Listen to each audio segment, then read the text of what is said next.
అదే RTV app వార్తల్ని క్షణాల్లో చదివే అవకాశం ఉంటుంది. ఒక న్యూస్ పేపర్, ఒక టెలివిజన్ ఛానల్ మీ చేతుల్లో ఎప్పుడూ ఉంటాయి. కడపలోని పోలీస్ డిపార్ట్మెంట్ ఎస్పీ గారు కానీ డిఎస్పీ గారు కానీ సిఐలు ఎస్ఐలు కానీ మొన్న గౌస్ నగర్ ఘటనకు సంబంధించి తెలుగుదేశం వాళ్ళ మీద వైసీపీ వాళ్ళ మీద కేసులు కట్టడం మొదలుపెట్టినారు.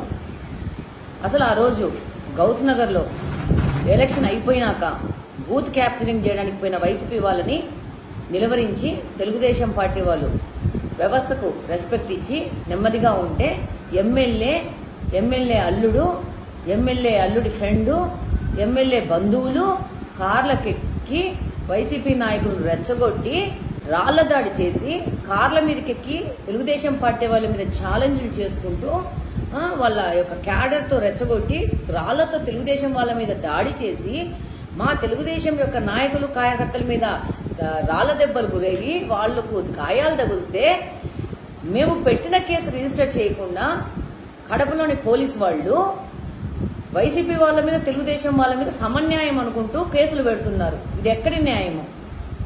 మేము చట్టాన్ని గౌరవిస్తాం, పోలీసు వ్యవస్థను గౌరవిస్తాం. దాని అర్థము పోలీసు వాళ్ళు వాళ్ళ స్కిన్ సేవ్ చేసుకోవడానికి వాళ్ళు తెలుగుదేశం వాళ్ళ మీద కేసు పెడితే మేము భరించుకొని ఓడ్చుకొని నిశ్శబ్దంగా ఉంటామనుకుంటే అది వాళ్ళకి అపోహ మాత్రమే.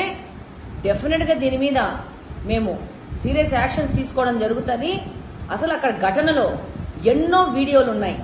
ఎవరు రాళ్లతో కొట్టారు, ఎవరు కార్ల మీద ఎక్కేసి ఛాలెంజ్ చేశారని చెప్పేసి ప్రత్యక్షంగా వీడియోలు ఉన్నాయి. ఈ వీడియోలు పెట్టుకొని కూడా పోలీసు వాళ్ళు పైనుంచి చీఫ్ ఎలక్షన్ కమిషన్ నుంచి వార్నింగ్లు వచ్చినాయని చెప్పి వాళ్ళను కాపాడుకోవడానికి తెలుగుదేశం వాళ్ళ మీద కేసులు పెట్టడం చూస్తుంటే వ్యవస్థ ఎంత నాశనం అయిందోనో అర్థమవుతా ఉంది. ఇవన్నీ మేము పై అధికారుల దృష్టికి తీసుకుపోవడం జరుగుతుంది. దీని మీద పోరాటం జరుగుతుంది. కడపలో ఉన్న ప్రతి ఒక్కరికి తెలుసు బూత్ క్యాప్చరింగ్ పోయింది వైసీపీ వాళ్ళు, రాళ్లు తీసుకొని కొట్టింది వైసీపీ వాళ్ళు, కార్ల మీదకి ఎక్కి ఎమ్మెల్యే ఒక వీధి గుండా లెక్క ఛాలెంజ్లు చేసుకుంటూ సవాళ్లు విసురుకుంటూ వాళ్ళ క్యాడర్ని రెచ్చగొట్టి రాళ్లతో కొట్టించింది ఎమ్మెల్యే అల్లుడి ఫ్రెండ్ బ్లూ డైమండ్ కి సంబంధించిన వ్యక్తి. ఇది ప్రజలకందరికీ తెలుసు. దీనికి సంబంధించిన ప్రత్యక్ష సాక్ష్యాలు కూడా ఉన్నాయి. ఈ ఘటన మీద జ్యుడిషియల్ ఎంక్వైరీ కూడా అడుగుతాము.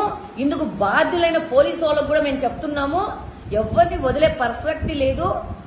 మీరు మీ ఉద్యోగాలు మీవి కాపాడుకోవడానికి సామాన్యమైన మా తెలుగుదేశం కార్యకర్తలు మీరు టార్గెట్ చేయదలుచుకుంటే డెఫినెట్ గా మేము కూడా వెనక్కి పోకుండా దీని అంతు తేల్చే వరకు దీని మీద పోరాడతామని చెప్పి సందర్భంగా తెలియజేస్తున్నాను.